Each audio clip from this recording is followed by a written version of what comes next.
தினம்தோறும் விளக்கேற்ற நல்ல எண்ணெய் இதயம் நல்லெண்ணெய். 7 தலைமுறைகள் பாரம்பரியமிக்க ஒரே சித்த மருத்துவ ஸ்தாபனம் சேலம் சிவராஜ் சித்த வைத்தியசாலை. இப்பொழுது சேலம், ஈரோடு, சென்னை, ஹொசூர், திருப்பத்தூரில் தினசரி மருத்துவரை சந்திக்கலாம். தொடர்புக்கு 9842722250. ஐபிசி தமிழ் நேயர்களுக்கு வணக்கம். இன்றைய சிறப்பு நேர்காணலில் நம்மோடு இணைந்திருக்கிறார் மூத்த பத்திரிகையாளர் ரங்கராஜ் பாண்டே அவர்கள். வணக்கம் சார். சீமான் கட்சியினுடைய மாநாடு திருச்சியில் மிக பிரம்மாண்டமாக நடந்து முடிஞ்சிருக்கு. 234 வேட்பாளர்களையும் அறிவிச்சிருக்கிறாரு. மாற்றத்தை விரும்பும் மக்களின் மாநாடு அப்படிங்கிற டைட்டிலில் அந்த மாநாடு நடந்து முடிஞ்சிருக்கு. ஒட்டுமொத்தமாக 2 லட்சத்துக்கும் மேற்பட்ட மக்கள் அங்கே வந்திருக்கிறாங்க அப்படின்னு சொல்லி அவங்க தரப்பில் சொல்கிறாங்க. கூடவே அவங்க கிராஸ் செக் பண்ணி சொன்னதில் காவல்துறையினரே எங்களுக்கு இந்த தகவல் கொடுத்துருக்காங்க அப்படின்னு சொல்லியிருக்காங்க. நீங்கள் எப்படி பார்க்குறீங்க? அவர் எவ்வொரு எலெக்ஷனுக்கு பண்ணக்கூடிய அதே பேட்டர்ன், அதே போல் ஒரு மாநாடு, அதே போல் சரிபாதி ஆண் பெண் வேட்பாளர்கள், ஒரே இடத்துல அறிமுகம், அவர்களுடைய கூட்டம். அது இன்னும் குழப்பம் இல்லை. புதிதாக நான் எதுவும் பார்க்கல. அவருடைய பேட்டர்ன் அப்படி இருக்குது. அந்த பேட்டர்ன் வழக்கமான திமுக அதிமுகவுக்கு மாற்றாக இருக்குது அந்த பேட்டர்ன். ஆனால் அவருடைய பேட்டர்ன் அப்படியே கண்டினியூ ஆகுது. I don't see anything new. அது இந்த மாதிரி ஒரு செம்ம மேட்ரு ஒன்று பண்ணியிருந்தாரு அப்படின்னு நான் எதுவும் பார்க்கல. அது வழக்கமாக இதை பண்ணுவார். அவர் ஒரு 2 மணி நேரம் பேசுவார். அவர் ஆண் பெண் வேட்பாளர் அறிவிப்பார், எல்லா வேட்பாளர் அறிவிப்பார், அவர் போட்டியிடுவார். இது எல்லாமே ஏற்கனவே 2021 பண்ணது, 2016 பண்ணது, 2026 பண்ணுறது. அதுதான் நான் பார்க்குறது தவிர I don't see anything new in that. வழக்கமாக பண்ணுறது அப்படின்னு நீங்கள் சொல்கிறீங்க. இந்த முறை ஒரு வித்தியாசமான தேர்தல் அப்படின்னு சொல்லி நம்ம எல்லாம் பேசிகிட்டே இருக்கோம். காரணம் என்னென்னா, தமிழக வெற்றி கழகத்தினுடைய வருகை. இந்த முறை இளைஞர்களுடைய வாக்கு தமிழக வெற்றி கழகம் பக்கம் போகும் அப்படின்னு சொல்லி பேசிட்டு இருந்தோம். இந்த கூட்டத்துக்கே, அவங்க நடத்திய அந்த கூட்டத்துக்கே இளைஞர்கள் எந்த அளவுக்கு வரப்போகிறாங்க அப்படிங்கிற மாதிரியான பேசுபொருளாக இருந்தது. ஒரு 4-4:30 மணிக்கெல்லாம் சீட்டே ஃபில் ஆகலை அப்படிங்கிற மாதிரியான காட்சிகள்லாம் பார்த்தோம். 6 மணிக்கு மேலே அந்த கூட்டம் வந்ததையும் பார்த்தோம். அப்போது இளைஞர்கள் இன்னும் நாம் தமிழர் கட்சி பக்கம் இருக்கிறாங்க அப்படிங்கிற ஒரு தோற்றம் திரும்ப நிரூபணம் ஆகுதுல்ல. திரு அண்ணாமலை மாநில தலைவரான பிறகு பாஜகவுக்கு நிறைய இளைஞர்கள் வந்தாங்க. அதற்கு முன்னாடி இருந்தே திரு சீமானிடம் இளைஞர்கள் தான் இருந்தாங்க. வியனரசு போன்ற ரொம்ப ஒரு சில மூத்த தலைவர்கள் தான் அவங்க கூட இருந்தாங்களே தவிர பெரும்பாலும் இளைஞர்கள் தான் கூட இருந்தாங்க. விஜய் பக்கமும் இளைஞர்கள் தான் இருக்குது. அதனால தான் நான் அடிக்கடி சொல்கிற வழக்கம், இளைஞர்களில் பெரும்பாலானவர்கள் விஜய் பக்கம் இல்லை, விஜய் பக்கம் இருப்பவர்களில் பெரும்பாலானவர்கள் இளைஞர்கள். அதை வித்தியாசத்தை புரிஞ்சுக்கணும். அந்த இளைஞர்களில் ஒரு பகுதி தான் திரு சீமானிடம் இருக்கிறார்கள், அந்த இளைஞர்கள் ஒரு பகுதி தான் பாஜகவிடம் இருக்கிறார்கள். ஸோ திரு சீமான்ட்ட இளைஞர்கள் இருக்கிறாங்கன்னா தெர் இஸ் நோ சர்ப்ரைஸ். நான் அறிஞ்சு நாம் தமிழர் கட்சியிலேயே வயசானவராக சீமான் தான் இருப்பார். அது அந்த நிறைய இளைஞர்கள் அவர் பக்கம் இருக்கிறாங்க அப்படிங்கிறத மாற்றுக்கிறதுல விஜய் அளவுக்கு இருக்குதா அப்படிங்கிற கேள்வி இல்லைன்னு நான் தனிப்பட்ட முறையில் நினைக்கிறேன். அது வாக்காக கன்வெர்ட் ஆகும்போது அப்படி ஒரு விஷயம் வரும். நாம் தமிழர் கட்சியுடைய வாக்குகளை தமிழக வெற்றி கழகம் பெருமளவு பிளக்குது. அதில் ஒன்றும் குழப்பம். அதை தக்க வைக்கிறதுக்கான சில ஸ்ட்ராட்டஜிகளை பியூட்டிஃபுல்லாக பண்ணியிருக்கிறார். அதனால் பேலன்ஸ் பண்ணிடுவார் அப்படின்னு நான் நினைக்கிறேன். வழக்கத்துக்கு மாறான தேர்தல் தாங்கிறதுல எந்த சந்தேகம் இல்லை. இதற்கு முன்னாடி இல்லாத அளவுக்கு ஒரு ஸ்ட்ராங்கான 3 ஃப்ரண்ட் கண்டெஸ்ட் நடக்குது. அதனால் சரிதான் அது. ஆனால் திரு சீமான் அவர்கள் ஓட்டு இழப்பை சந்திக்காமல், நம்ம பெருங்கட்சிகள் பெரிய அளவில் ஓட்டு இழப்பை சந்திக்க போகிறாங்க. அதிமுக, திமுக, விடுதலை சிறுத்தைகள் கட்சி, பாட்டாளி மக்கள் கட்சி, காங்கிரஸ், வட மாவட்டங்களில் இருக்கக்கூடிய பல சக்திகள், அவங்க எல்லாருமே தங்களுடைய வாக்குகளை பெருசாக இழக்க போகிறாங்க. அதில் ஒன்றும் குழப்பமே இல்லை. அப்படி அதில் அந்த பட்டியலில் நாம் தமிழரும் இருந்தது. இப்போ அண்ணனுடைய தொடர் முயற்சிகள் மூலமாக அதை கொஞ்சம் பேலன்ஸ் பண்ணிட்டு இருக்கிறாருன்னு நான் நினைக்கிறேன். ஸோ அவருக்கு ஒரு பெரிய அளவில் டேமேஜ் இல்லாமல் பண்ணுறதுக்கான முயற்சிகள் இருக்குதுன்னு நான் பார்க்குறேன். பட் இளைஞர்கள் அவர் பக்கம் இருக்கிறாங்கிற உண்மைதான். எல்லா இளைஞர்களும் அவர் பக்கம் இல்லை. இந்த முறை பல பத்திரிகையாளர்கள் அண்மை காலமாக சொன்னது என்னன்னா, சீமானுக்கு மிகப்பெரிய ஒரு டேமேஜை ஏற்படுத்தக்கூடிய ஒரு தேர்தலாக இருக்க போகுது அப்படின்னாங்க. ஆனால் இன்னும் அந்த கொள்கைக்காகவும் சீமானுக்காகவும் வந்த கூட்டம் தான் எங்கள் கூட்டம் அப்படின்னு சொல்லி மேடைகளில் பேசும்போது அவங்க தொடர்ந்து சொல்லிகிட்டே இருந்தாங்க. சீமான் அவர்களும் பார்த்தே இல்லை, கூட்டம் பார்த்தே இல்லை, எத்தனை பேர் வந்திருக்காங்க பார்த்தே இல்லை அப்படிங்கிற மாதிரியான கருத்துக்களை முன்வைக்கிறார். அவர் கொள்கைக்காக இன்னும் அந்த கூட்டம் இருக்குது அப்படின்னு நீங்கள் நம்புறீங்க? தமிழ்நாட்டில் கொள்கை என்ற ஒரு வார்த்தையை பயன்படுத்தக்கூடிய ஒரு வாய்ப்பும் ஒரு தகுதியும் 4 கட்சிகளுக்கு இருக்குன்னு நான் நினைக்கிறேன். கம்யூனிஸ்டுகளுக்கும், பாட்டாளி மக்கள் கட்சிக்கும், நாம் தமிழருக்கும், பாஜக. இவங்க தான் ஐடியாலஜிக்கலி தே புட் சம்திங், ஒரு நியூ ஏதோ ஒன்று அவங்க ஏற்கிறீங்க மறுக்கிறீங்க, அது வேற விஷயம், ஏதோ ஒன்று சொல்லக்கூடியவங்க. அந்த வகையில் நாம் தமிழருடைய கொள்கையை ஏற்கிறவங்க நிறைய பேர் இருக்கிறாங்க. அது பெரும்பான்மையாக இல்லை. ஏன்னா தமிழ்நாட்டில் தமிழ் தாய்மொழியாக கொள்ளாதவர்களுடைய எண்ணிக்கை ரொம்ப அதிகம். தெலுங்கர்கள் ரொம்ப அதிகமாக இருக்கிறாங்க, மலையாளம் பேசுகிறவங்க இருக்காங்க, கன்னடம் பேசுகிறவங்க இருக்காங்க, குறிப்பிட்ட ஹிந்தி பேசுகிறவங்க இருக்காங்க, உருது பேசுகிறவங்க இருக்காங்க, நிறைய பேர் இருக்கிறாங்க. அது ஓவராலாக கிட்டத்தட்ட ஒரு 40% வரைக்கும் இருக்கும்னு சொல்கிறாங்க. நான் அவ்வளோ நம்பல, ஒரு 20% இருக்கும்னு நான் நம்புகிறேன். நான் தமிழ் ஸ்பீக்கிங் தமிழர்கள் தமிழ்நாட்டில் இருக்கிறவங்க. ஸோ அந்த இடத்துல தமிழர்களுக்கு அப்படின்னு ஒரு முன்னுரிமை அப்படின்னு சொல்கிறது அது கேட்கறதுக்கு இனிமையாகவும் தேவை போலவும் தோணுது நிறைய பேருக்கு. அதனால வந்து கொள்கை ரீதியாகவும் திரு சீமான் அண்ணன் அவருடைய பேச்சு, அதில் இருக்கக்கூடிய அந்த வீச்சு, அது வந்து பயங்கர ஒரு ஒரு பெரிய ரீச். அது வந்து அதனால ஈர்க்கப்பட்டவங்களும் உள்ள இருக்கிறாங்க. அதில் வந்து குழப்பம் இல்லை. அந்த இழப்பை எவ்வளோ டேமேஜ் பண்ணியிருக்கிறாருங்கிறத பார்க்கணும். நம்ம 2014 இன்னைக்கு வரைக்கும் அந்த ஒரு கண்டதில் இப்போ வந்து நான் நினைக்கிறேன் திரு விஜய் அவர்கள் ஏற்படுத்தக்கூடிய இழப்பை அவருடைய ரீசன் ஸ்ட்ராட்டஜிகள் மூலமாக, இந்த பாரதியாரை பிடித்தது, பிராமண கடப்பாறை, எல்லோருக்குமான ஒரு சமத்துவம், தமிழர்கள் ஆளணும் மற்றவர்கள் வாழணும். அப்போ வந்து முன்னாடி வந்து ஒரு தீவிர தமிழ் தேசியம் போல இருந்துச்சு. அதாவது தமிழர்கள் தவிர மற்றவர்கள் இல்லை அப்படிங்கிற மாதிரி முன்னாடி காலங்களில் இந்த திராவிட இயக்கங்கள் பேசிட்டு இருந்தவங்க வந்து ஒரு வெறுப்பு அரசியலை விதைத்தது போல ஒரு எண்ணம் இருந்தது. இப்போ வந்து அது வெறுப்பு அரசியல், விருப்பு அரசியல் தான். நான் முன்னாடி நிற்பேன், நீங்க எல்லாம் கூட நில்லுங்க அப்படிங்கிற ஒரு தன்மை வரும்போது அந்த ஒரு ஈர்ப்பு வந்து நம்ம இருக்கிற பார்க்குறோம். நம்ம வந்து இஸ்லாமியர்கள் மத்தியில் ஒரு பெரிய சந்தேகம் இருந்தது, அவர் மேலே வந்து நம்ம வந்து சேர்க்கக்கூடாதுன்னு. நிறைய பேர் வந்து பெருந்த இஸ்லாமிய முக்கியமான புள்ளிகள்லாம் பேசியிருக்காங்க. ஆனால் நம்ம பார்க்குறோம் இஸ்லாமியர்களோட வாக்காளர், அவங்களுடைய வேட்பாளர்களாகவே நிறைய இஸ்லாமியர்களை வந்து அவர் நியமிச்சிருக்காருங்கிற பார்க்குறோம். அந்த மாதிரி வந்து ஒரு பேலன்சிங் ஆக்ட் வந்து பண்ணியிருக்காரு. பிராமணர்களை கொண்டு வரது, இஸ்லாமியர்களை கொண்டு வரது, எல்லா சமூகத்துமான பங்களிப்பும் நிறைய பேலன்ஸ் ஆக்ட் பண்றாரு. 3வது பாயிண்ட், கூட்டம் அப்படிங்கிறத பொறுத்தளவுக்கு அதில் ஏமாந்துடக்கூடாது. கூட்டம்ங்கிறது வந்து எப்பயுமே ஏமாற்றக்கூடியது. அது வந்து நீங்க வந்து ஆஹா இங்கேயே 2 லட்சம் பேர் அப்படின்னா நமக்கு வந்து எப்படிமாவது ஒரு 40-50 லட்சம் பேர் அப்படின்னு நினைக்கக்கூடாது. திரு வைகோ அவர்கள் தமிழ்நாடு முழுக்க மாநாடு நடத்தினவர். எங்க போனாலும் அவருக்கு 1 லட்சம் பேர்ல இருந்து 2 லட்சம் பேருக்கு குறைவா வந்ததில்லை. மாநாடுகள், அவருடைய பொதுக்கூட்டங்கள் இல்லை, மாநாடுகள். அது என்ன நடந்திருக்கும் அப்படின்னா, மதுரை மாநாட்டில் கலந்துக்கிட்டவங்க தான் திருச்சி மாநாட்டில் கலந்துக்கிட்டாங்க. திருச்சி மாநாட்டில் கலந்துக்கிட்டு தான் கள்ளக்குறிச்சி மாநாட்டில் கலந்துக்கிட்டாங்க. அப்போ கள்ளக்குறிச்சியில் 1 லட்சம் பேர், திருச்சியில் 1 லட்சம் பேர், மதுரையில் 1 லட்சம் பேர், இப்படி நமக்கு வந்து ஆஹா அப்படின்னு நம்ம நினைச்சிடக்கூடாது. இந்த 1 லட்சம் தான் டிராவல் ஆயிருக்குங்கிற நீங்க புரிஞ்சுக்கணும். 35 லட்சம் வாக்குகளை வாங்கியவர் திரு சீமான் அவர்கள். 10% மட்டும் தான் அங்கே வந்துச்சுனாலும் 3 லட்சம் பேர் இருந்திருக்கும். உங்களுக்கு புரியுங்களா? நீங்க 10% நீங்க எல்லாருமே வந்துருவாங்க. வாக்காளர்கள் எல்லாமே ஆண்கள் இருக்காங்க, பெண்கள் இருக்கிறாங்க, முதியவர்கள் இருக்கிறாங்க. ஸோ எல்லாருமே ஆனா வெறும் 10% வந்திருக்காங்க. அதான் நீங்க தொண்டர்கள் பார்க்கணும். வாக்காளர்களுக்கும் தொண்டர்களுக்குமான வித்தியாசம். அண்ணன் சீமானுக்கு தொண்டர்கள் குறைவு, வாக்காளர்கள் அதிகம். அண்ணன் சீமானுக்கு கட்டமைப்பு குறைவு, வாக்காளர்கள் அதிகம். அதுதான் ஒரு முக்கியம். ஏன்னா அவருடைய கட்சியில நீங்க வந்து கிருஷ்ணகிரி மாவட்ட தலைவர் யாருங்க, திருச்சி மாவட்ட தலைவர் யாருன்னா அவங்க எல்லாம் விலகி போயிட்டாங்க. ஒரு பழசு முன்னாடி இருந்தவங்க சண்டை எல்லாம் போட்டாங்க. அது கணக்கே கிடையாது. ஆனால் திருச்சியில் வந்து திமுகவில் யார் ஸ்டால்வாட்னா அது வந்து அண்ணன் நேரு அப்படின்னு சொல்லி உங்களுக்கு அது வந்து தெளிவாக வந்துடும். அப்படி ஒவ்வொரு ஊருக்கும் ஒவ்வொரு திமுகலும் சரி அதிமுகலும் சரி ஒரு ஆள் இருக்காங்க. கோயம்புத்தூர்னா வேலுமணி, திருவாரூர்னா காமராஜ் அப்படின்னு ஒவ்வொரு ஊருக்கு நீங்கள் வந்து அதிமுகன்னு சொல்லலாம், திமுக. ஆனால் இப்படி வந்து நீங்கள் சீமான் தவிர நீங்கள் 2வது பேர் சொல்ல முடியாது. நீங்கள் 2வது பேர் சொன்னால் அண்ணன் கட்சியில் வந்து எப்படியா எடுத்து விட்டுருவார். எப்படியாவது ஒரு ராஜீவ்காந்தி எமர்ஜ் ஆகிட்டு வராரு, தூக்கி விட்டுருங்க. கல்யாண சுந்தரம் எமர்ஜ் ஆகிட்டு வராரு, தூக்கி விட்டுருங்க. காளியம்மாள் எமர்ஜ் ஆகிட்டு காணாம போயிரு. இப்படி வந்து யாராவது ஒருத்தங்க வந்துட்டாங்கன்னா படக்குன்னு வந்து அங்கே இல்லாமல் போயிடுவார். ஆனால் அவருக்கு அடுத்தடுத்த ஆட்களை உருவாக்கக்கூடிய தன்மை அவருக்கு உண்டு. அது புதுசு புதுசாக உருவாக்கி இன்னைக்கு 4 பேர் வந்து நிற்கிறாங்கன்னு நம்ம பார்க்குறோம். அப்போ வந்து அவர்களுக்கு வந்து தொண்டர்கள் குறைவு, வாக்காளர்கள் அதிகம். அப்ப உள்ள வந்து நின்னது பாத்தீங்கன்னா 2 லட்சம் பேர் அவங்க சொன்ன கூற்றே நீங்க உண்மையை நம்புனீங்கன்னா கூட அது குறைவுன்னு நான் சொல்ல. நீங்க 35 லட்சம் வாக்கு வாங்கிய கட்சிக்கு அது வந்து குறைஞ்சு சொல்லுவாங்க. அப்ப நம்ம அந்த கணக்குல தான் நம்ம பார்க்கணும். அப்ப வந்து அவங்க எல்லாம் சிம்பத்தைசர்ஸா இருக்கிறாங்க. அதனால தான் வந்து சேர்னிங் இருக்குது, மாற்றமும் இருக்குது. வந்து இங்கேருந்து போறவங்க அங்கே போயிடுவாங்களோ அப்படின்ட்டு விஜய் கட்சினால் அதிக டேமேஜ் ஆகுமோ அப்படிங்க அப்படின்னா இவர்கள் தொண்டர்கள் கிடையாது. அதிமுகவுடைய தொண்டர்களோ திமுகவுடைய தொண்டர்களோ தலைவர் மாதிரி அம்மா கிடையாது, அம்மா மாதிரி இபிஎஸ் கிடையாதுன்னு சொன்னா கூட அங்கே உட்காந்து என்னப்பா செய்யறது, அது ரெட்டலைக்கே ஓட்டு போட்டு பழகிட்டோம் அப்படிம்பாங்க. அண்ணா மாதிரி கலைஞர் கிடையாது, கலைஞர் மாதிரி தளபதி கிடையாதுன்னு சொல்லி சொன்னா கூட திமுக தவிர வேற கட்சிக்கு ஓட்டு போட முடியாதுப்பா அப்படின்னு இருப்பாங்க.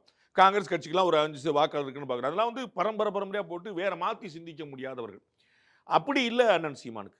டக்குன்னு அவங்க வந்து மாறி போகிறோம். அதனால தான் பிறகு கட்சி ஆரம்பிச்ச இவர் அண்ணன் வந்து 2016 தேர்தல்னு போட்டிட்டு இருக்கிறார். 3வது சட்டமன்றம், 2 பாராளுமன்றம், 5 தேர்தல்கள். திரு விஜய் அவர்கள் வந்து முதல் தேர்தல் சந்திக்க போறார். அப்ப விஜய் வந்து எப்படி டாக்காவது தட்டவனா மாறினான்னு பார்த்தா சடக்குன்னு இப்படி வந்து ஒரு பெரும் கூட்டம் வந்து மாறி போயிருதான். ஸோ இந்த கூட்டத்தை நான் வந்து பெருசா நான் வந்து நம்மள நீங்க எக்ஸ்பெக்ட் பண்ணீங்களா? அதாவது இந்த கூட்டம் வந்து வந்திருக்கிறது ஒரு டீசென்ட்டான நம்பர்ஸ், நல்ல கூட்டம். அந்த கூட்டத்தை நம்ப கூடாதுன்னு நான் சொல்றேன். அதாவது இந்த கூட்டத்தை வச்சு நீங்க முடிவு பண்ணிடக்கூடாதுன்னு சொல்றேன். இந்த கூட்டம் வந்து துரோக கூட்டம் இல்ல. இந்த கூட்டம் ஏன்னா இந்த 2 லட்சம் பேர் வந்துட்டாங்கனால நமக்கு 40 லட்சம் ஓட்டு அப்படின்னு யோசிக்கிறேன். நீங்க ஏன்னா 35 லட்சம் ஓட்டு வாங்கியிருக்கீங்க.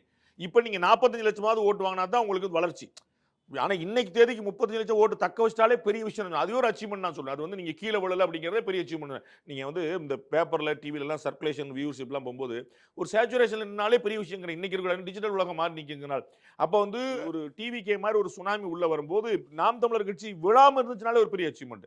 கொஞ்சமாவது குடிச்சுன்னா that's great achievement without any doubt. அப்போ வந்து இந்த கூட்டத்தினால அண்ணன் சாதிச்சிட்டாரு அப்படின்னு நான் நினைக்கிறேன். இந்த கூட்டம் வந்து டீசென்டான கூட்டம். ஆஹா ரைட், நோ டவுட்.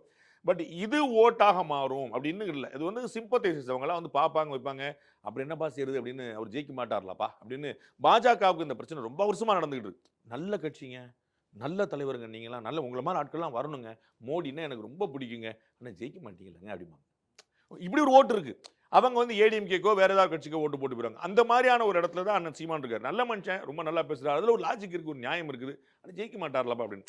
ஸோ வந்து அவர் வந்து கட்டமைப்பையும் சேர்த்து வளப்படுத்தி எல்லாரையும் அரவணைப்போங்கிற ஒரு சித்தாந்தம் கொண்டு போனால் தான் அவர் வந்து வெற்றி பெறக்கூடிய இடத்துக்கு நகர முடியும். இந்த முறை இந்த தேர்தலில் இன்னைக்கு இருந்த கூட்டம், இந்த மாநாடெல்லாம் வச்சு பார்க்கும்போது அவர் வந்து இந்த ஓட்டை தக்க வைத்தால் that itself an achievement. Tamil தேசியம் வெர்சஸ் திராவிடம் அப்படிங்கிறது தான் அவருடைய அந்த கொள்கையை வந்து முன்னிலைப்படுத்தி அவர் தேர்தல் அரசியல் பண்ணிட்டு இருக்காரு. அந்த திராவிடத்தை எதிர்க்கணும், குறிப்பா வந்து தமிழ் தேசியத்தை அடுத்த கட்டத்துக்கு எடுத்துட்டு போகணும் அப்படின்னு சொல்லி தான் அவர் தொடர்ந்து சொல்லிட்டு இருக்காரு. அப்போ அந்த நேரேட்டிவ் வந்து இந்த தேர்தலில் எந்த அளவுக்கு முக்கியமா இருக்கும் நீங்க நினைக்கிறீங்க? தமிழ் தேசியம் விசஸ் திராவிடம் அப்படிங்கிறது மட்டும் இல்ல, தமிழ் தேசியம், திராவிடம், இந்தி தேசியம் 3 கார்னரா அவர் நிப்பாட்டார். இந்தியான்னு ஒரு நாடு இல்லைங்கிறதையும் ஒரு தவறான கொள்கையில திரும்பி திரும்பி அடிச்சுட்டே போறார். அதை வந்து லாஜிக்கலாவே, ஃபேக்சுவலாவே, ஹிஸ்டாரிக்கலாவே நம்ம வந்து அதை வந்து மறுக்க முடியும். ரொம்ப சுலபமாக அதை வந்து அண்ணனுடைய தத்துவத்தை வந்து நம்ம வந்து சேலஞ்ச் பண்ண முடியும். ஆனால் அவர் வந்து அண்ணனுக்கு வந்து ஒரு பெரிய ஒரு சொல் வளமை இருக்குல்ல, சரஸ்வதியோடைய பரிபூர்ண கடாட்சி அண்ணனுக்கு இருக்குது. அதனால வந்து அண்ணன் வந்து அதை அடிச்சுட்டோம்னா கேட்கறதுக்கு கரெக்டாக இருக்கு மாதிரி தெரியும். நம்ம வந்து அது பல மேடையில் நானும் பேசியிருக்கிறேன். இந்திய தேசியத்தை வந்து அண்ணன் மறுக்கிறதுல வந்து எந்த நியாயமும் இல்லை. அது வந்து ஒரு தவறான ஒரு நெரேட்டிவ், அது உண்மை இல்லைங்கிறத நம்ம பல முறை சொல்ல முடியும். அண்ணன் மேற்கோள் காட்டக்கூடிய பசும்பொன் முத்துராமலிங்க தேவரோ, பாபா சாஹேப் அம்பேத்கரோ, வேலு நாச்சியாரோ, மரு சகோதரர்களோ, இன்னும் யாராக இருந்தாலும் நீங்கள் வச்சுக்கோங்க, தீரன் செல்லமலை, யாராக இருந்தாலும் சரி, அவர்கள் எல்லாருமே ஒட்டுமொத்த இந்திய தேசத்தை எப்போதுமே தூக்கி நிறுத்திருக்காங்க வெள்ளையர்களுக்கு முன்னாடியே. அதாவது நான் புரிஞ்சுக்கணும். அப்போ வந்து அண்ணன் வந்து இந்திய தேசம்னு ஒன்று இல்லை அப்படிங்கிறது, இந்தியாங்கிறது எங்களுக்கு, நாங்கள் வந்து தமிழர்கள், நாங்கள் தமிழ்நாடு அப்படி இப்படின்னு சொல்கிறாரு. அது வந்து கேட்கறதுக்கு நல்லா இருக்கே தவிர அது உண்மை இல்லை. ஆனால் திராவிடத்தை அவர் எதிர்க்கிறதுல ரொம்ப பெரிய நியாயம் இருக்குது. இந்திய தேசியம் என்பது இருக்கக்கூடியது, திராவிடம் என்பது கட்டமைக்கப்பட்டது, தமிழ் தேசியங்கிறது புரிந்து கொள்ளக்கூடியது. நமக்கு வந்து அதில் நம்ம ஒரு தமிழ் தேசியத்துக்கான தேவை ஏற்படுதுன்னு அவங்க பேசுறது நம்ம புரிஞ்சுக்கிறோம். ஆனால் திராவிடம்ங்கிறது என்ன கணக்குன்னு ஐயா சுபவி, அதாவது திராவிட இயக்க பேரவையில் ஒரு ஆழங்கால் பட்ட அறிவு கொண்ட, அதில் ஒரு ஸ்காலராக இருக்கக்கூடிய, அத்தாரிட்டியாக இருக்கக்கூடிய திரு சுபவி அவர்களே திராவிடம்னா என்னங்கிற வந்து 200 ஆண்டுகளா, கால்டுவல் பீரியடுக்கு பிறகுதான் அந்த திராவிடம்ங்கிற ஒரு கான்செப்டே, நெரேட்டிவே வந்து வெளியில் தள்ளப்படுது. அதற்கு முன்னாடி எங்கேயுமே இலக்கியங்களையோ புராணங்களையோ பாரதம் பற்றி பேசப்படக்கூடிய விஷயங்களை நீங்க வந்து 3000 ஆண்டுகளுக்கு முன்னாடி வரைக்கும் நீங்க ப்ரூவ் பண்ண முடியும். தமிழ்லையுமே பாரதம் பற்றிய பேச்சு, தமிழ்லையுமே கங்கை பற்றி, இமயம் பற்றி எல்லாம் தமிழே கொண்டு வந்துட முடியும். ஆனா திராவிடம் பற்றி நீங்க 200 வருஷத்துக்கு முன்னாடி நீங்க எங்கேயுமே பேச முடியாது. அப்போ வந்து திராவிடம்ங்கிறது தான் வெள்ளையர்கள் கொண்டு வந்த ஒரு சித்தாந்த முன்னிருப்புங்கிறது அண்ணனுடைய வாதம். அதை வந்து ஒரு வலுவா வந்து அடிக்கிறார். போகும்போது சைடில் ஒன்று அடிச்சு போகும் சொல்லி இந்திய தேசத்தை அடிக்கிறார். அப்போ இந்த மெயினாக இருக்கக்கூடிய 3 அக்கண்ணா மாதிரி, ஆயுதழுத்த மாதிரி 3 நிற்கிது: இந்திய தேசியம், தமிழ் தேசியம், திராவிடம் அப்படிங்கிறது. அப்போ திராவிடத்தை அவரால் ஈஸியாக தூக்க முடியுது. இந்திய தேசியம் அப்படி அமைதியாக இருக்கும் வழக்கம் போல எப்பயுமே, அதனால அப்படி இருக்குது. இந்த நெரேட்டிவ் வந்து பெருசாக கை கொடுக்கும். ஏன்னா திராவிடம்ங்கிற தத்துவத்தில் நிறைய குளறுபடிகள் அவர்களுக்கே இருக்கு. அவர் பலவீனமான பாயிண்ட். அது வந்து மொழியா, அது வந்து ஒரு இனமா, அது வந்து ஒரு குழுவா, அது ஒரு நிலப்பரப்பா அப்படின்னா அண்ணன் சுபையோட கடைசியில் அது ஒரு உணர்வுன்ட்டு போயிட்டார், அது ஒரு எமோஷன் போயிட்டார். அப்படி அவங்க சொல்லலையே முன்னாடி. அது ஆனா தமிழன் என்று ஒரு இனம் ஒன்று அப்படின்னு சொல்லி சொல்லும் போது அதை நீங்க யாரும் மறுக்க முடியும். ஆமா, தமிழ் வந்து எவ்வளவு பழசுங்கிறது எல்லாருக்குமே நமக்கு தெரியும் அப்படிங்கிறது பார்த்துருக்கோம். அந்த மாதிரி வந்து ஒரு ஸ்ட்ராங்கான கவுண்டர் நெரேட்டிவ். பெருமைக்கெல்லாம் வந்து திராவிடம்னு சொல்லிடுது, சிறுமைக்கெல்லாம் தமிழர் அப்படின்னு. தமிழன் சோற்றால் அடித்த பிண்டமாக இருக்கிறான்னு கலைஞர் எழுதுறார். அப்ப திராவிடன் சோற்றால் அடித்த பிண்டமா இருக்கிற அப்படின்னு சொல்ல மாட்டார். திட்டம் போது வந்து திரும்ப திரும்ப வந்து ஏடிஎம்கேவே ஆட்சியை கொடுக்குறீங்க, என்னடா தமிழன் வாழ மட்டையா இருக்கிறான், தமிழன் சோற்றால் அடித்த பிண்டம். ஜெயிக்கும் போது திராவிட மாடல் ஆட்சின்னு சொல்லுவாங்க, தமிழர் நெறிய ஆட்சின்னு சொல்ல மாட்டாங்க. இப்ப இந்த மாதிரி அண்ணன் வந்து இதை எடுத்து வைக்கும் போது இது நிறைய பேருக்கு கன்விக்ஷன் கொடுக்குது. ஆமா, அது கரெக்டா இருக்கு அப்படின்னு நினைக்கிறேன். அந்த இடத்துல அவர் வந்து அவருடைய நெரேட்டிவ் வந்து ரொம்ப ஸ்ட்ராங்கா கவுண்டர் வைக்கிறார் திராவிடத்துக்கு எதிராக. அந்த மாநாட்டில் தமிழ்நாட்டு கொடி அப்படின்னு சொல்லி ஒரு கொடியை வந்து ஏத்துறாங்க. அதுக்கு காரணம் வந்து பக்கத்து மாநிலங்கள்ல தனியா கொடி இருக்கு, அதே மாதிரி நம்மளுக்குன்னு ஒரு கொடி வேணும் அப்படிங்கிற ஒரு விஷயத்த வந்து இந்த முறை வந்து அவங்க மாநாட்டிலேயே வந்து கொடியா ஏத்துறது, இது ஏதாவது ஒரு பிரிவினைவாதத்தை ஊக்குவிக்கிற மாதிரி இருக்குன்னு நினைக்கிறீங்களா? பிரிவினைவாதம் அண்ணனுடைய ஆழ்ந்த டீப் ரூட்ல வந்து உள்ள இருக்குது. ஆனால் அவர் வந்து என்னுடைய பேட்டில் அழகாக கேட்டார், நான் தமிழ்நாடு கேட்பேன், தனித்தமிழ்நாடு கேட்பேன், நான் கேட்டா நீ கொடுப்பியா அப்படின்னாரு. அது வந்து உள்ள ஓரமாக இருக்குது. ஆனால் வந்து கொஞ்சம் நிதர்சனத்தை புரிஞ்சுக்கிறார். இப்போ அதெல்லாம் சாத்தியம் இல்லை அப்படின்ட்டு. அப்போ இருக்கிற மாடலில் என்னெல்லாம் நடந்துகிட்டு இருக்குங்கிற புரிஞ்சுக்கிட்டு தான் இப்போ வந்து கர்நாடகாவில் நம்ம வந்து கொஞ்சம் ஃபேமஸ், பல மாநிலங்களில் சொன்னாலும் கர்நாடகாவில் மட்டும்தான் கொஞ்சம் ஃபேமஸாக இருக்குது. ஒரு மஞ்சள் நிறத்தில் வந்து ஒரு கொடியை வந்து அவர்களுக்கான ஒரு கொடி கர்நாடக கொடி அப்படின்னு, அது காங்கிரஸ் ஆட்சியில் இருந்தாலும் அது பாஜக ஆட்சியில் இருந்தாலும் அந்த கன்னட கொடியும் சேர்த்து வச்சிருப்பாங்க. தேசிய கொடின்னு வச்சிருப்பாங்க, கன்னட கொடி அப்படின்னு ஒன்று வச்சிருப்பாங்க. அது வந்து அது அதிகாரப்பூர்வ அரசாங்க நிகழ்ச்சியில் கலந்து காட்டாலும் அது ஒரு அங்கீகாரம் பெற்ற விஷயமா இருக்குது. அதுபோல் அண்ணன் சீமான் அவர்கள் முயற்சி பண்ணக்கூடியது வந்து நாம் தமிழர் தான் ஆட்சிக்கு வந்து அது செய்யணுங்கிறதுல அது இப்போதைக்கு நடக்கிற மாதிரியும் தெரியல. மற்ற கட்சிகளும் போக எடுத்துக்கொள்ளக்கூடிய வாய்ப்பு உண்டு. என்னென்ன இது வந்து ஒரு டாக்டிக்ஸ். அரசியலில் வந்து ஒரு உருப்படியான விஷயத்தை நீங்கள் ஆரம்பிச்சிட்டிங்கன்னா படக்குன்னு பெரிய கட்சியில் அதை ஆட்டை போட்டுருவாங்க. நம்ம வந்து ஒரு டிவியில் வந்து ஒரு சின்ன டிவியில் ஒரு ப்ரோக்ராம் பண்ணுவாங்க, சூப்பராக இருக்கும். அதை படக்குன்னு பெரிய டிவி அதே ஷோவை வந்து பிரம்மாண்டமாக செலவழிச்சு காப்பி அடிச்சுட்டு அவங்க பண்ணுவாங்க. நமக்கு ஃபேமஸாக வந்து அந்த இந்த டிவி தான் வந்து நிற்கும். அது மாதிரி வந்து டக்குன்னு இதை வந்து அதிமுகவோ திமுகவோ ஏன் பாஜகவே கூட இது வந்து நாங்கள் வந்து தேசிய கட்சி எங்களை திட்டுறாங்க, ஆனால் நாங்கள் தமிழருக்கு அப்படின்னா தமிழர் கொடி அப்படின்னு சொல்லிட்டு இதை தான் ஏற்றுக்கணுங்கிற அவசியம் இல்லை. அண்ணன் வச்சிருக்கக்கூடிய அதே மாதிரி கலரில் டோனில் வேற விட்டு நாங்கள் ஒன்று தமிழர் கொடின்னு வச்சுக்கிட்டு நாளைக்கு வந்து இப்போ நம்ம இந்திய தேசிய கொடியே அது வந்து இன்னைக்கு இருக்கக்கூடிய ஃபார்மேட்டில் உருவானது இல்லை.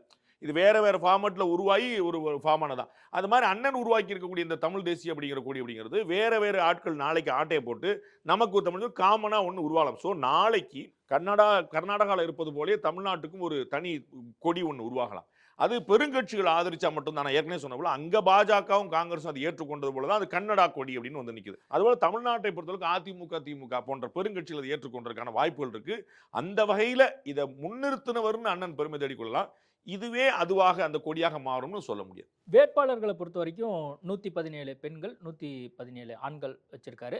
அதுல திருநங்கையும் உட்பட அந்த 117 பெண்கள் உட்பட அந்த அடிப்படையில் வருது. இதை நீங்க எப்படி பாக்குறீங்க? திருநங்கைக்கு வாய்ப்பு கொடுக்கப்பட்டிருக்கு. இந்தியாவில் எல்லா கட்சிகளுமே இந்த பாலின இடஒதுக்கீடு பத்தி பேசுறாங்க. பெண்களுக்கு 33% பேசாத கட்சியே கிடையாது. ஆனா செஞ்ச கட்சி ஒண்ணு கூட கிடையாது. அதை தொடர்ந்து செய்து வரக்கூடியவரா திரு சீமான் இருக்காரு. இன்னைக்கு இல்லை, அது 2026 அவர் பண்ண விஷயமா இல்லை. அவர் மக்களவை தேர்தலோ சட்டமன்ற தேர்தலோ ஆரம்ப காலத்துல தொடர்ந்துருக்காரு. அது சரிவாதி. நீங்க வந்து 33% தான் இன்னைக்கு இந்தியா முழுக்க பேசுறாங்க. அன்னை அக்கா கனிமொழி அவர்களே வந்து டக்குன்னு என்ன பேசுறாங்கன்னா 33% தான் பேசுவாங்க. பாஜக வந்து அரசமைப்பை திருத்தி நான் 33% தான் சொல்லி வச்சிருக்கு. எவருமே அவர் கட்சியில செய்யல. அவரவர் கட்சியில் இன்னைக்கு திரு விஜய் அவர்கள் பேசுறாரு 50% நான் மாவட்ட காவல் கண்காணிப்பாளர்களும் கலெக்டர்களும் நாங்கள் வந்து பெண்களாக வச்சிருப்போம். அவ்வளோ பேர் முதல்ல ஐபிஎஸ் இருக்காங்களாங்கிறது அவருக்கு தெரியாது. ஐபிஎஸ் இருந்தாலும் அவ்வளோ பெண் அது எஸ்பி கடல் இருப்பாங்களான்னு தெரியாது. அவரு சும்மா அடிச்சு அரசு நிர்வாகத்தில் இல்லை அப்படின்னாரு. ஆனால் அவர் கட்சியில் செய்ய முடியும்ல? தமிழ்நாட்டில் இருக்கக்கூடிய 112 மாவட்ட தலைவர் வச்சிருக்காரு. 234 தொகுதிக்கு 118 மாவட்ட தலைவர் வச்சிருக்காரு. 118 மாவட்ட தலைவர்கள் 55 மாவட்ட தலைவர்கள் ஆண்கள், 55 மாவட்ட தலைவர் பெண்கள் வைக்கலாம்ல? அதை யார் கேட்க போறா?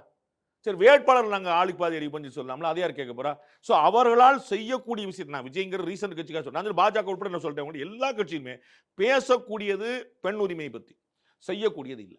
அதுல திரு சீமான் அவர்கள் டே 1ல இருந்து அதுல ஒரு மாற்று குறைவாக இருந்தாலும், போட்டி வலு குறைவாக இருந்தாலும், அதுல 100 ஓட்டு போயிருமோங்கிற மாதிரி இருந்தாலும் கூட நிறைய பெண்களை இறக்கி, அதாவது சரிவாதி பெண்களை இறக்கிட்டு அது ஒரு ஆச்சரியமான விஷயம் தான். அதில் விடாப்பிடியா இருக்கிறாரு.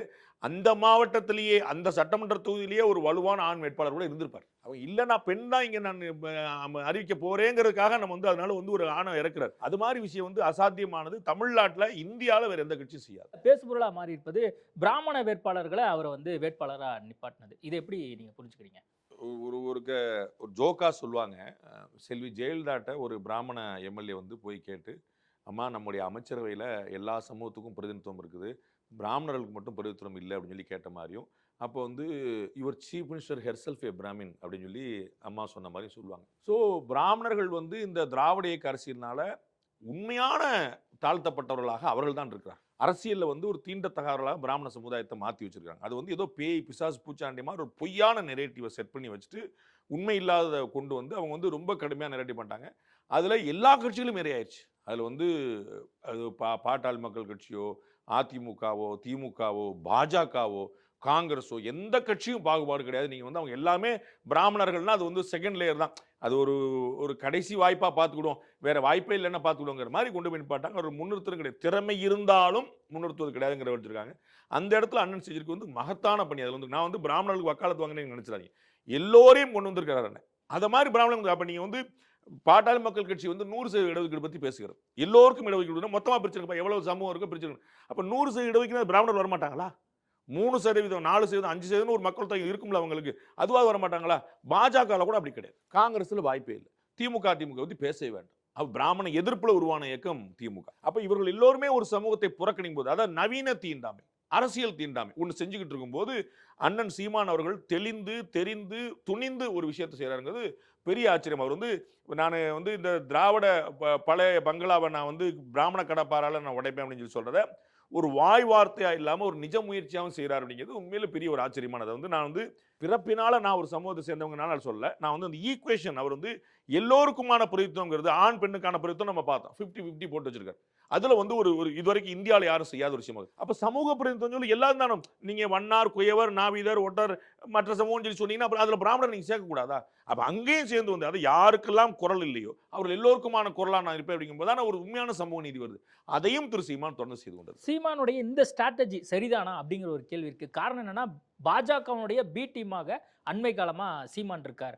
அப்படிங்கிற ஒரு நேரட்டிவ் வந்து திராவிட ஆதரவாளர்கள் மத்தியில சீமானை விமர்சிக்கும் போது சொல்றாங்க. அப்போ மறுபடியும் நிரூபணமாகிற மாதிரி பாஜக பின்னணி இருந்து இயங்குறாரா அப்படிங்கிற ஒரு பார்வை வருதுல. பிராமண வேட்பாளர்களை கொடுக்கறதுனால, பிராமணர்களுக்கு ஒரு அங்கீகாரம் கொடுக்கறதுனால, ஒரு பிராமணர்களை வேட்பாளர் நிறுத்தினதுனால, சரிங்களா? நம்ம இப்ப வந்து யோசிப்போம், பாஜகவுடைய ஆட்சி 3 முறை ஜனாதிபதியை தேர்ந்தெடுக்கக்கூடிய வாய்ப்பு கிடைச்சிருக்கு. ஒரு முறை திரௌபதி முர்மு, இன்னொரு முறை அப்துல் கலாம், இன்னொரு முறை ராம்நாத் கோவிந்த். 3 பேரை பிரசிடெண்டா பாஜக தேர்ந்தது. 3 பேர்ல யாராவது ஒருத்தர் பிராமணரா அப்படின்னு நீங்க சொல்லணும். இன்னைக்கு இருக்கக்கூடிய பிரதமர் நரேந்திர மோடி பிராமணரான்னு சொல்லணும். அவருக்கு வலதுகரமாக மூளையா இருந்து கட்சியும் நாட்டையும் இயக்கிக் கொண்டிருக்கக்கூடிய அமித்ஷா பிராமணரான்னு சொல்லணும். தமிழ்நாட்டு மாநில தலைவர் பிராமணரான்னு சொல்லணும். இப்படி கீ போஸ்ட்ல எந்த ஊர்ல பிராமணர்? தமிழ்நாட்டு பாலிடிக்ஸ்லயே பாஜகலே ஒரு பிராமணர் கீ போஸ்ட்ல இருக்கார் பாத்தீங்களா சார்? அவர் தான் சார் நம்பர் 1, அவர் தான் சார் நம்பர் 2 அப்படின்னு யாராவது ஒரு ஆள் சொல்லணும். எங்கேயாவது ஒரு இடத்துல நீங்க சொல்லணும். இங்க விட்டுருங்க, வேற எங்கேயாவது சொல்லுங்க, எங்கேயாவது ஒரு இடத்துல சொல்லுங்க. அப்ப பிராமணர்களுக்கு பாஜக எந்த முக்கியத்துவம் கொடுத்திருக்கு அப்படின்னு நீங்க நினைச்சுக்கிட்டு பிராமணர்களுடைய கட்சி அதனால இவர் வந்து 6 பேருக்கு கொடுத்துட்டாரு அப்படிங்கிறனால இவர் பிராமணர் பி டீம். இதை நான் சொல்றேன், பிராமணர்கள் தான் அரசியல் தீண்டாமை கடைபிடிக்கப்படுகிறது எல்லா கட்சிகளிலுமே, இன்க்ளூடிங் பாஜக. நான் தெளிவா சொல்றேன், என்னை பாஜக தான் நீங்க எல்லாம் விமர்சிக்கிறீங்க, நான் இன்க்ளூடிங் பாஜகன்னு சொல்றேன், மற்ற கட்சி பத்தி பேச வேண்டியது எல்லாம் சொல்றேன். அப்ப பாஜக நீங்க கீ ஃபேஸ் ஏதாவது சொல்லுங்க, ஒரு பெருமுகம் சொல்லுங்க, ஒரு முக்கியமான. ஆமா என்ன சார் பூரா பாப்பாங்களா வச்சுட்டு நீங்க இப்படி பேசுறீங்க? கேளுங்க, தமிழ்நாட்டில் யாரையா சொல்லுங்க நீங்க, இல்ல வட மாநிலங்களில் நீங்க யாரையா சொல்லுங்க. இப்போ பாரு சார் 58 பேர்ல வந்து 30 பேர் பிராமின் சார் சொல்லுங்க, யாராவது சொல்லுங்க. அப்படி இல்லாத போது பாஜக முக்கியத்துவம் கொடுக்குதுன்னு சொல்றதே தவறு. அதோடைய பி டீம்னு சொல்றது அபத்தமான தவறு. ஏன்னா அண்ணன் வந்து சரி பிராமணர்கள் ஒரு 6 பேருக்கு கொடுத்துட்டாரு, சரி மீனவர்கள் கொடுத்துருக்காரு, கிறிஸ்தவர்கள் கொடுத்துருக்காரு, முஸ்லீம்கள் கொடுத்துருக்காரு. ஏன் நீங்க வந்து ஜவாஹிர் அல்லாவுடைய பி டீம்னு சொல்லவே இல்லை? ஏன் இனிகோ இருதராஜோட பி டீம்னு சொல்லவே இல்லை? அது என்ன கணக்கு உங்களுக்கு? அது பிராமணர்களுக்கு ஒரு 6 பேர் கொடுத்தா மட்டும் பி டீம் வந்துருது. இஸ்லாமியர்களுக்கும் கிறிஸ்தவர்களுக்கும் மற்ற சமூகத்திற்கும் கொடுக்கும்போது நாடார் கொடுத்துருக்காரு, தேவர் கொடுத்துருக்காரு, எந்த சமூகத்துக்கு கொடுக்கலன்னு சொல்லுங்க. அப்ப எல்லா சமூகத்துக்கும் கொடுத்ததை நீங்க பாராட்டுவீங்களா? அதுல ஒரு 4 பிராமணர் இருக்கான்னு சொல்லிட்டு நீங்க ஒரு விமர்சிப்பீங்களா? பிராமணர்லாம் வரக்கூடாது அரசியலுக்கு, தமிழர்கள் இல்லையா? ஊவே சாமிநாத ஐயர் செஞ்சதை விட தமிழுக்கு வேற யார் செஞ்சிருக்கா சொல்லுங்க? பாரதியார் செஞ்சதை விட தமிழுக்கு யார் செஞ்சிருக்கா? யார் சொல்லுங்க? திராவிட இயக்க தலைவர் ஒருத்தர் வந்து பாரதியாரோட கம்பேர் பண்ணுங்க, திராவிட இயக்க ஒரு தலைவர் வந்து நீங்க ஊவேசாவோட கம்பேர் பண்ணுங்க. யாரா ஒருத்தரை நீங்க சொல்லுங்க சார், இவர் வந்து இருங்க சார், இவரை விட ஊவேசார் சூப்பர் சார், ஊவேசாவோட இவர் சூப்பர் சார், பாரதியோட இவர் சூப்பர் சார், ஒரு திராவிட இயக்க தலைவர் நீங்க சொல்லுங்க. தமிழுக்காக உயிரை கொடுத்தவர்கள் உட்கார்ந்து இருக்கிறார். அவர்களை நீங்க வந்து என்ன சொல்லுங்க? அவங்க ஜாதிங்கிற ஒரு காரணத்துக்காக நீங்க சொல்லுங்களா?